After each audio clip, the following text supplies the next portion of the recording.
Você já olhou com atenção demais para uma foto e teve a sensação de que havia algo ali que não deveria estar?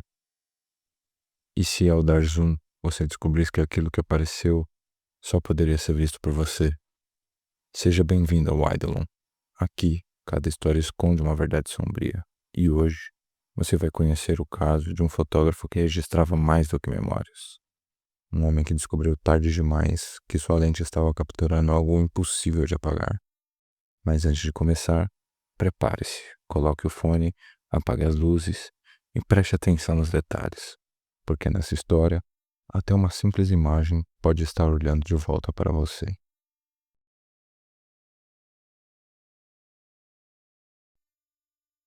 Daniel é um fotógrafo freelancer, especializado em casamentos, formaturas e eventos sociais em geral. Vive em São Paulo, numa rotina comum de quem corre atrás de clientes, prazos de entrega e, acima de tudo, boas recomendações nas redes. Aos 32 anos, é um sujeito reservado, discreto, mas meticuloso com seu trabalho. Nunca entrega uma foto sem revisar cada detalhe, e foi justamente isso que mudou tudo.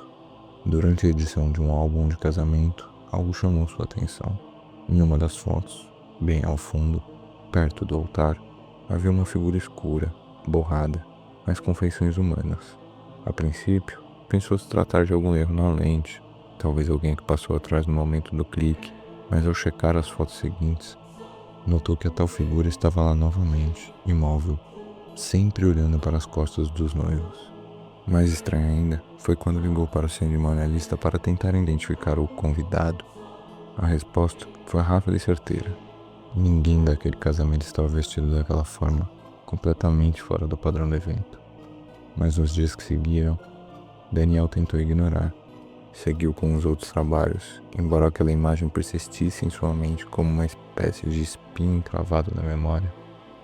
Tudo ficou muito pior quando, uma semana depois, ele viu a notícia na internet. A noiva, Letícia, havia sido encontrada morta no próprio apartamento, vítima de um acidente doméstico.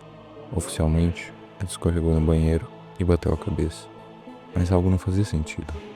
Daniel voltou à foto, ampliou, e ali estava novamente o rosto indistinto, mas agora mais nítido e mais próximo. Foi quando percebeu o padrão. Em todas as fotos em que alguém havia aparecido morto depois, a figura também estava presente. E ela parecia se aproximar. Nos dias seguintes, Daniel mergulhou em seus próprios arquivos como um investigador obcecado. Começou a revisar trabalhos antigos, os ensaios, aniversários e até batizados. Tudo que havia arquivado nos últimos 5 anos. O que encontrou gelou seu sangue. A figura estava lá.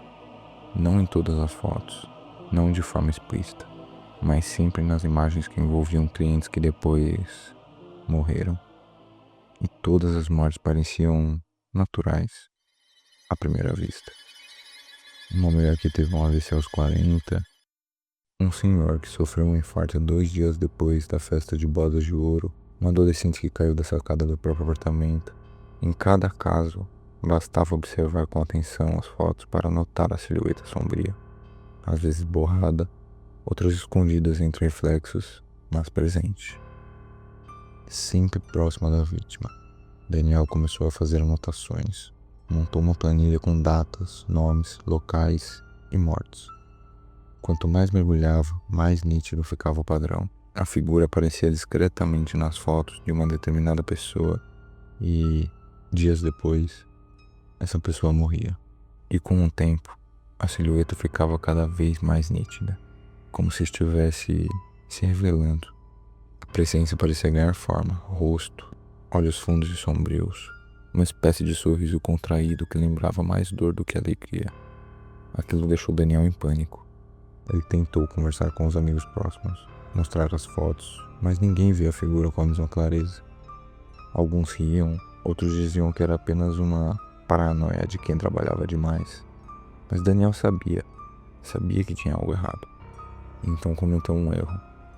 Em meio ao desespero para se proteger, decidiu tirar uma selfie no espelho, usando a câmera analógica que havia usado em alguns dos eventos. Precisava confirmar se o padrão se aplicava a si mesmo. Revelou a foto no dia seguinte. A imagem mostrou exatamente o que ele temia. A figura estava ali, bem atrás dele, com a mão quase tocando seu ombro. E naquele instante, a casa inteira pareceu silenciar. Nenhum som da rua, nenhum vizinho, nem o ruído da geladeira. Apenas o som do seu próprio coração batendo. E um clique. A câmera disparou sozinha. Ele não tinha apertado nada. Daniel congelou. Aquela câmera nunca disparava sozinha. Era um modelo antigo, totalmente manual, sem sensor de movimento, sem controle remoto, sem nada que pudesse justificar o clique. Ele se virou lentamente, esperando encontrar alguém atrás de si. Algum amigo pregando uma peça, um invasor, um delírio. Qualquer coisa que fizesse mais sentido do que a explicação que sua mente começava a aceitar. Mas o apartamento estava vazio, trancado, cada porta conferida, cada janela fechada, sozinho, totalmente sozinho. Ou era o que ele pensava. O som do filme sendo rebobinado ecoou pelo apartamento. Daniel se aproximou da câmera como se estivesse diante de uma bomba prestes a explodir. Pegou-a com as mãos trêmulas e retirou o filme. Sabia que precisava revelá-lo, mesmo com medo, mesmo sabendo que viria o que não queria. Levou o rolo a um laboratório fotográfico antigo no centro, um lugar que ainda fazia revelações manuais, onde conhecia o dono. Mentiu dizendo que era um projeto artístico. 2 horas depois, voltou para buscar as fotos.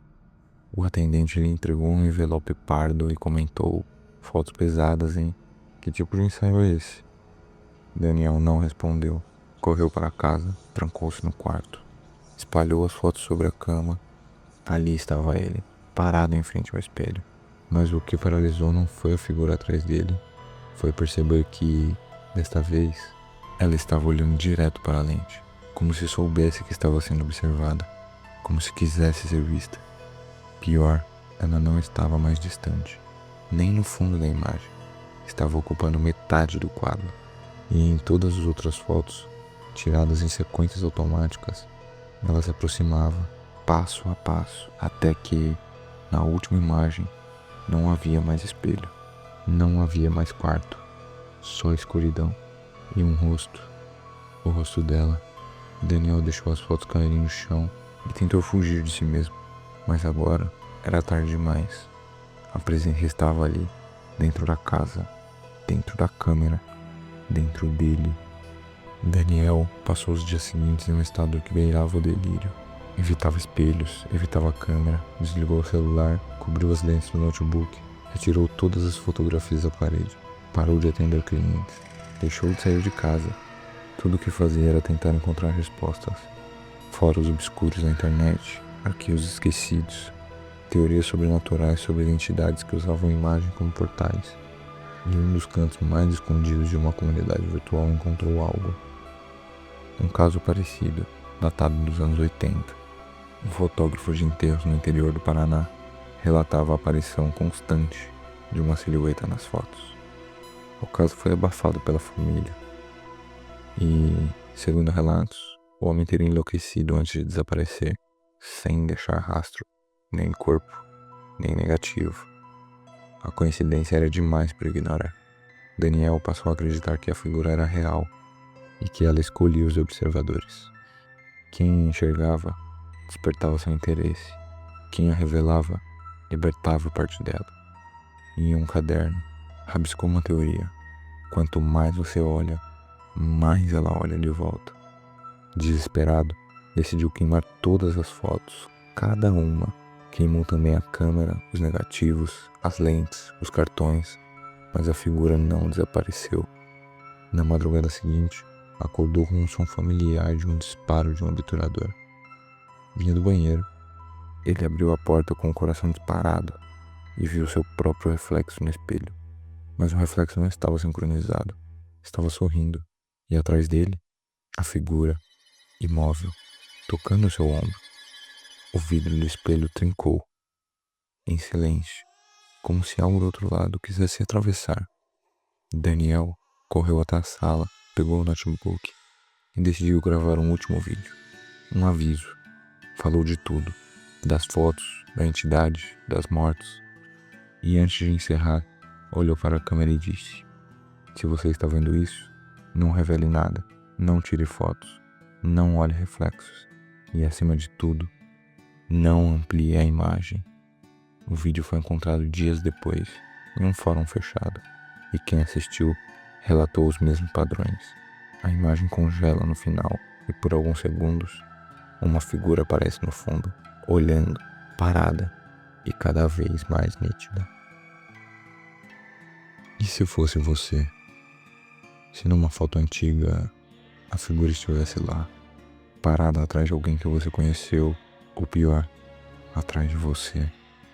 Daniel tentou destruir cada imagem, mas aprendeu do pior jeito possível que há coisas que não se apagam, só mudam de foco. E agora, talvez, esteja na sua vez de ser observado. Talvez já esteja, nesse exato momento, em alguma parte do seu quarto, atrás de você. Se gostou da história, inscreva-se no canal e ative as notificações. Aqui no Idol, toda semana você vai ouvir algo que vai ficar com você por mais tempo do que imagina. Até a próxima, se você conseguir dormir até lá.